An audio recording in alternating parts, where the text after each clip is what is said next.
Welcome to the best of first-person episodes from Phantoms and Monsters. Please like, subscribe, and hit the bell icon so you'll be notified of all future uploads. Minnesota Dogman witness comes forward. I was steered to you by a man I know up north from here. He said that you are interested in these things, so I figured I'd send an email. I live in Taylors Falls, Minnesota, and I was driving north on Wild Mountain Road around 7 a.m. on January 2nd. I was heading for the ski area when I saw some kind of animal running in the field towards the river. I pulled off the road and grabbed my binoculars. It looked like a large wolf, but it was different. By that time some guy in a truck pulled up and was wondering what I was looking at. I told him that I think there is a large wolf in the field. He got out of the truck and asked to use the binoculars. He said he didn't think it was a wolf and that it looked like it was chasing something. We stood for a few minutes watching. It would run into the woods then pop back into the field for a bit. The light was getting better, so I grabbed my parka and started to walk closer to get a better look. The other guy said he had to leave, but did say again that he didn't think it was a wolf. I was about a half mile from the ski area near one of the trail roads. I started to walk towards the river. I was about 100 feet from where I saw the animal from the road when I heard an owl screech coming from the woods to my right. On the edge of the woods this huge dog came running out of the trees. The best way to describe it was that it looked like a big hyena, but it ran on two back legs and bent over. It had woolly black hair all over its body and a long thick tail. It must have weighed 200 pounds or more. I've been in the woods all my life and have never seen anything like this. It looked over at me but continued to run from right to left in front of me. It also made a steady loud panting sound as it ran. I turned on a pivot and ran out of there hoping this animal wasn't going to chase me. When I got to the car, an old man had pulled off and standing there watching me. He wondered what I was doing. I yelled at him to get the hell out of there and said that a monster dog was out there. I think he believed me because the look on his face showed fear, like he knew something was really out there. I didn't go to the ski area. Instead I went back home all shook up and asking myself what I saw. I read the stories about the Michigan Dogman and something you had about one being seen in Wisconsin. What do you think this was? It was no wolf or any other animal native to the area. Please don't use my name if you pass this along. This is my work email. I can send you another later. The guy who sent me your email address told me that there was a sighting last year just west of Duluth. He said it was a hunter that came across it while tracking a deer he had shot. I don't know the details, but if it looked like the animal I saw, I'm sure he got the hell out of there. Thanks, Jay.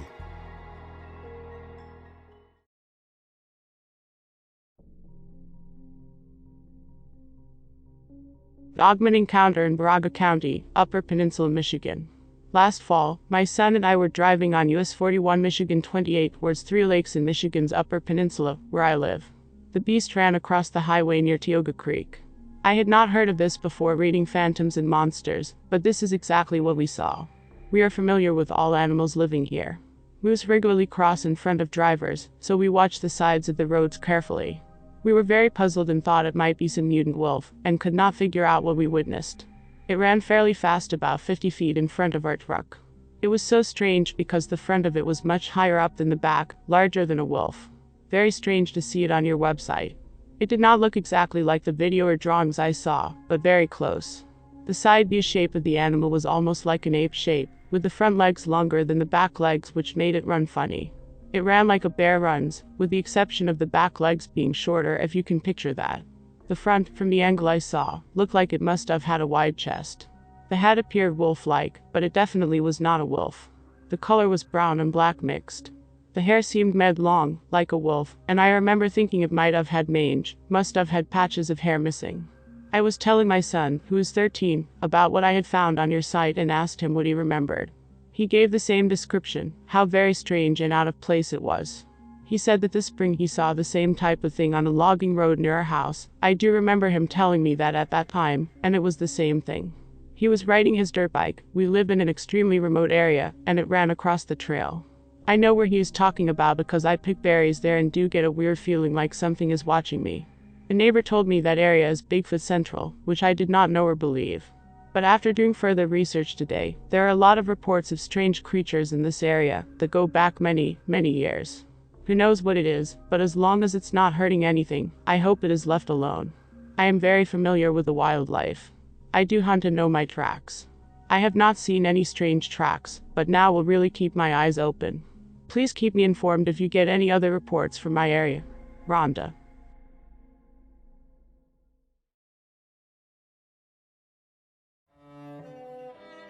Cheboygan, Michigan Dogman encounters. This is true what I am about to describe. On November 24, 2010, me and two of my friends went out at night around 12 a.m. We were not hunting but had weapons. We were looking for a spot to set up our blinds for the muzzleloading season when we crossed from a field with tons of deer beddings. We came into another field with none whatsoever. We continued through this field and came across some kind of game trail. We decided to venture down this trail into the woods. We got maybe 300 yards back in it, and started hearing heavy breathing and snapping sounds in the thick brush to our right. We thought maybe coyotes, but we got to a corner and were stopped in our track. In front of us, maybe 60 yards away, was something blacker than the woods standing on 2 feet, and stood between 6'8" and 7'4". We slowly turned away and backtracked. Before we got to the field, the same thing was in front of us again. We turned around for a second and then turned back and it was gone. When we got into the field, we noticed there were 4 or more of these creatures, one on each corner of the field, just standing there. We saw one move halfway behind a tree. At this point we were freaking out. We made our way through the field and got to the edge, and there was one standing directly in the middle of the trail entering the woods. We hauled butt back home, and the whole way we felt like we were being watched and stalked. We have been out every night since then. We have learned to not use lights because it comes closer than 60 yards. The closest it has been to me was maybe 25 yards and was moving closer. At that point I shot at it. There were 5 total that we saw the 5th night, and after I shot at one. We went out last night and there were only 4 and they seemed more aggressive. In the field, it seems they tried herding us into a corner. You can believe this or not, but I am in the Michigan National Guard, and I put what I saw on my warrior ethos and Army values.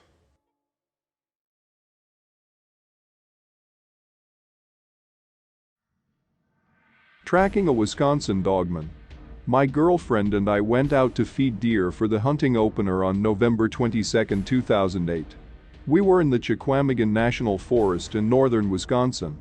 It was November 21, 2008, and the time was 12:10 a.m. It was totally dark out, and light snow was falling with an accumulation of about 1 inch covering the roads. The temperature was 11 degrees Fahrenheit, and the wind was blowing from the northwest, with a wind chill of 0 degrees. We made a U-turn to the left onto an unfinished ATV trail in one of our 4x4 pickups heading towards last year's feed pile. I got to the bottom of the hill and backed in and parked. I got out my pistol and loaded it. I then put it in my holster. I grabbed my headlight with 3 liters ED bulbs and secured it on my head. I handed her a shaker LED flashlight and proceeded to the back of my truck, where I had a 5-gallon bucket with just under 2 gallons of corn and 3 apples in it, strapped down with 2 of my ATV straps. I put the tailgate down, unstrapped the bucket and put the tailgate up. I walked around my side and then in front of the truck to her passenger side as she was putting mittens on. We both started to walk together, her just behind and to my right side, when we both noticed a fresh set of tracks in the snow, heading downwind of us in the same direction we were walking. At first it was not the size that caught my attention, it was what in God's creation made these tracks. Immediately my skin crawled as I looked around with my head to see if what we just had come up on was in sight. I glanced back down in disbelief at the tracks. I was in a slight stage of shock as I looked at her, she looked at me, and we both looked down at 4 well-formed footprints of some kind of scary tracks that either of us had ever seen before. I sized my shoe beside one of the tracks and realized it was about 3 inches longer than my shoe, which measures 12 inches heel to toe, and about 1 inch wider than my shoe, which measures 4 inches at its widest width. Whatever we witnessed the footprints of has 2 pointed talons on the end of its foot that are isometrically the same with a rectangle-shaped heel. The talons joined on the outside and at the same length in between the talons on each foot. They are 15 inches long and 5 inches wide, with 64-inch strides. I have a 36-inch stride at 5 foot 10 inches tall, to give an idea of the possible size of this creature, running or not we do not know. I believe we just missed seeing what caused these tracks, and whatever made the tracks was still in the area, and possibly watching us. My girl told me to load my pistol and keep it out. I did not argue. At first she wanted to leave right away, but the sheer adrenaline and interest of what caused the tracks I believed is what kept us there. I said okay, let's get out of here, but again, interest kept us there looking at the tracks. My fear slightly subsided enough to think about the upcoming deer opener and decided I have the pistol and we will be okay. I started to walk the same way the tracks went up a hill on the trail when I stopped and looked back at her while she was still staring down at the prints. I said, come on, let's get this over with. She caught up to me as we walked together. She said to me, if this thing gets a hold of me, put a bullet in my head. I thought about that as we kept walking. We went deep into the woods down a steep hill where I knew the feed pile was from last year. We got to where I wanted the pile to be. I took the lid off the bucket and dumped the corn and apples out and stepped on the apples. I snapped the lid back on the bucket and said, let's go. We started to climb the hill when I realized we were off track and had to walk left to reach the trail to get back to the truck. I started to think that this was the scariest thing I have ever encountered and felt panic overcoming me. I knew where I was and finally we got back on the trail and walked down to where we could see the tracks of the creature again. We both stared at them for about 5 minutes. When we got back to the truck just 20 yards from the prints, she got in and closed her door. I went behind the truck, opened the tailgate, and re-strapped the bucket down and closed the tailgate. I got to my side of the truck and took the clip out of my gun and got in. I threw my headlight off my head as we drove away thinking, and then I said, I am not coming back here, and she agreed. We were both scared and could not believe what just happened. It was a month earlier and 1.1 miles walking through the woods from where we witnessed the tracks that a different friend and I were camping. I went to bed early and fell into a deep sleep. I woke up to the sound of my friend walking behind a tent, and my first reply was, what are you doing back there? I woke up a little more and realized my friend was sleeping, breathing kind of loud next to me. I sat up against my gear and grabbed my pistol and flashlight and sat there cold and scared in the dark. I woke my friend up and told him what I could hear, and he said, it was probably a deer or something. The temperature was around 26 degrees. I looked out the flaps of the tent and could see the fire had died down, and it was dark out there. I stood up and told my friend that I was going to the truck to warm up and get some sleep. I asked him if he wanted me to leave the pistol, and he said, no, I'll be all right. I left the tent and walked to my truck about 80 yards away and started it up to get warm. I turned my lights on a few different times to see if what had walked by the tent was in sight. I did not see anything. I turned my truck off and fell asleep. Whatever walked by the tent was bipedal and made 2 steps into my sound range and out again. I did not hear any other noise from whatever walked by. I looked around the next morning for footprints, but leaves covered the ground, and I did not detect anything.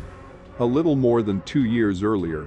It was summer and I was at this same location riding my ATV alone. I stopped and got off walking down to a nearby lake, and was looking at the water, and how clear it is when I could hear up on the hill above the campground. We had stayed at a huge tree snap, and hit the ground with a big thump, as branches snapped off it and other trees as it fell. I got back to my ATV quickly at the time, thinking a bear or buck was up there, and I was not sticking around to find out. 2 months later that summer I returned to this spot again riding my ATV. I shut off the wheeler and stood around close by thinking about the last time I was there. I was scared off by something. I was there about 5 minutes when all of a sudden I could hear branches snapping off of trees, as whatever was breaking branches was coming down the hill closer to where I was. I got on my wheeler never to return until my friend and I camped there a little over 2 years later in October.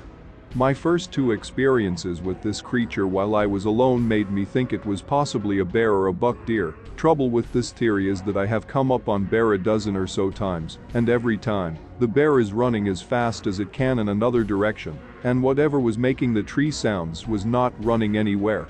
A deer also runs away at the first presence of a human. Now that we witnessed these creatures' footprints, I put the puzzle pieces together and realized that this creature is living in this area, and it has probably been there for a long time. I have learned it means us no harm, yet. It only makes a sound when I am alone, tree breaking. It is always downwind of me, us. It is out in the day and or night. It can see in the dark. It uses the wind to its advantage every chance it gets. It can hear well. It can smell good. It waits until we are vulnerable to approach us when two of us are together. I could possibly have smelled it and did not know what I smelled. We have put 4,000 miles in this forest on my grizzly ATV, through deep desolate thick wooded swamp, lake areas, and have now proved to ourselves that this undocumented at this time creature is in fact out there. I know where this creature is living and plan on an expedition to prove its existence. I want to document this creature because I feel everyone that enters the forest has a right to know it is there and for other various reasons.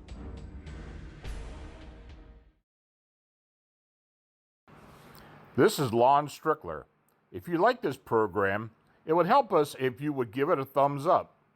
Then subscribe and click the bell icon so you get notification when we upload new first-person encounters. We have many more to come very soon. And by the way, if you have a suggestion or an experience of your own, please leave a comment.